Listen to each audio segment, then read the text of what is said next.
Hi friends, आज आपण बनवूया मिक्स व्हेजिटेबलची पॅटीस.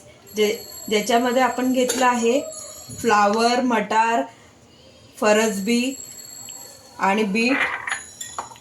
हे आपण शिजवून घेऊया. शिजवून म्हणजे फ्रेंड्स हे वाफवून घ्यायचं, शिजवायचं नाही. आणि गाजर पण घेतलं आहे ह्याच्यात. आपण शिजवायचं म्हणजे आपण पाणी टाकून शिजवायचं नाही. पाणी टाकून शिजवल्याने ह्याच्यातले जे सगळं पौष्टिक सत्व आहे ते सगळं निघून जातं. मग आपण नुसतं ह्याला वाफवून घेऊया, जेणेकरून ह्याचं पौष्टिक सत्व सगळं ह्याच्यामध्येच राहील. तर आपण ह्याच्यामध्ये जवळजवळ 3 बटाटे घेतले आहेत, 100 ग्रॅम आपण मटार घेतले आहे, 100 ग्रॅम फ्लावर घेतले आहे आणि 100 ग्रॅम गाजर घेतलं आहे आणि 3 एवढे बीटरूट घेतलं आहे. तर आपण हे सगळं एकदा वाफवून घेऊया. तर आपली व्हेजिटेबल्स आहेत ते शिजवून आपण वाफवून घेतली आहे इथे. तर आपण हे काढून घेऊया.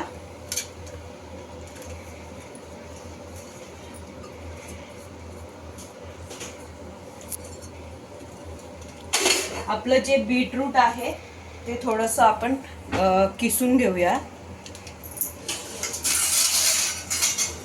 आणि जे व्हेजिटेबल्स आहेत ते सगळं आपण स्मॅश करून घेऊया छानपैकी.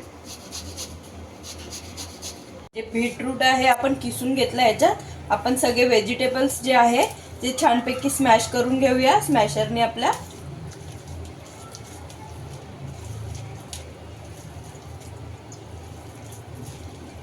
पण हे छानपैकी स्मॅश करून इथे घेतले आहे. आपण ह्याच्यात मध्ये आता सगळे इन्ग्रेडियंट ऍड करूया. हे आहे कॉर्नफ्लॉर. बाइंडिंग ज्या हिशोबाने तुम्हाला हवं असेल त्याप्रमाणे तुम्ही कॉर्नफ्लॉर आणि तांदळाचं पीठ आहे हे तुम्हाला जेवढं पाहिजे असेल त्याप्रमाणे तुम्ही ते ऍड करू शकता. हे आहे आपलं आलं लसूणची पेस्ट. आणि तिखट हवं असेल त्याप्रमाणे तुम्ही मिरची आहे तिखट, ते आपण ग्राइंड करून घेतलंय. चिली फ्लेक्स प्रमाणे तुम्हाला तिखट हवं असेल त्याप्रमाणे तुम्ही तिखट टाकू शकता ह्याच्यामध्ये. आपण ह्याच्यामध्ये मीठ घालूया. मी जेव्हा भाज्या वाफवून घेतलं तेव्हा पण मी ह्याच्यात मीठ ऍड केलेलं. तर तुम्ही आता तुमच्या टेस्टच्या अनुसार तुम्ही हे मीठ टाकू शकता. आपण ह्याच्यामध्ये थोडंसं चाट मसाला ऍड करूया. आता छानपैकी आपण ह्याला मिक्स करून घेऊया. आता आपण ह्याला तांदळाचं पीठ, रवा, ह्याचं आपण एक छानपैकी मिश्रण तयार करूया. त्याच्यात बुडवून ह्याला आपण शॅलो फ्राय करूया.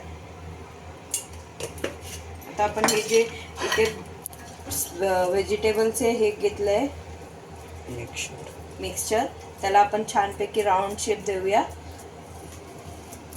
ते आपण तवा गरम करायला ठेवू.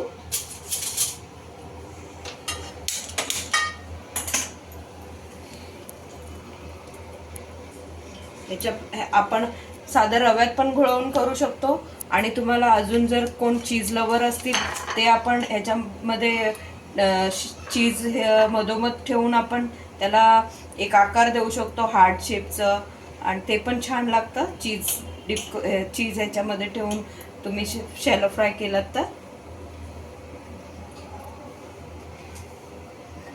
आणि काय ह्याला जास्त ऑइल लागत नाही शॅलो फ्राय करायसाठी, आणि जास्त वेळ पण लागत नाही फ्रेंड्स. तेल आपलं एकदाच गरम झालं की आपण याला शॅलो फ्राय करून घेऊया.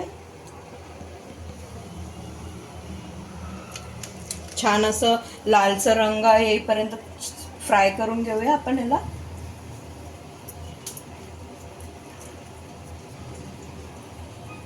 एका बाजूने छानपैकी ब्राऊन करून घेतलाय. आपण ह्याला परतून घेऊया. दुसऱ्या बाजूनी पण छानपैकी ब्राऊन करून घेऊया. फ्रेंड्स हे बघा, हे नॅचरल कलर आहे. आपण ह्याच्यामध्ये काही आर्टिफिशियल कलर्स ऍड केलं नाहीये. बघा, छान हेल्दी असं रेसिपी आहे. तुम्ही नक्की करून पहा, तुम्हाला नक्की आवडेल. आणि हेल्दी रेसिपी आहे. आणि थंडीतून आपल्या इथे सगळे व्हेजिटेबल्स जे आहे ते अवेलेबल असतं.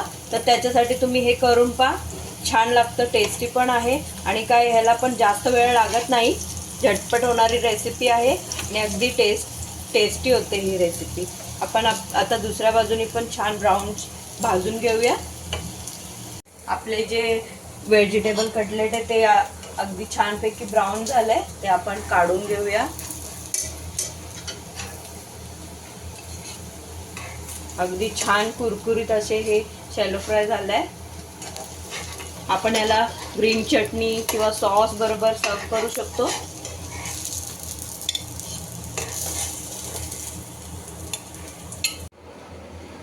फ्रेंड्स, आपले व्हेजिटेबल कटलेट इकडे रेडी आहे. मी ते सॉस बरोबर सर्व केलंय. तुमच्या आवडीनुसार तुम्ही ग्रीन चटणी बरोबर पण सर्व करू शकता. जर माझा हा व्हिडिओ तुम्हाला आवडला असेल तर लाईक करा, शेअर करा, सबस्क्राईब करा आणि माझ्या इंस्टाग्राम अकाउंटला फॉलो करा. थँक्यू.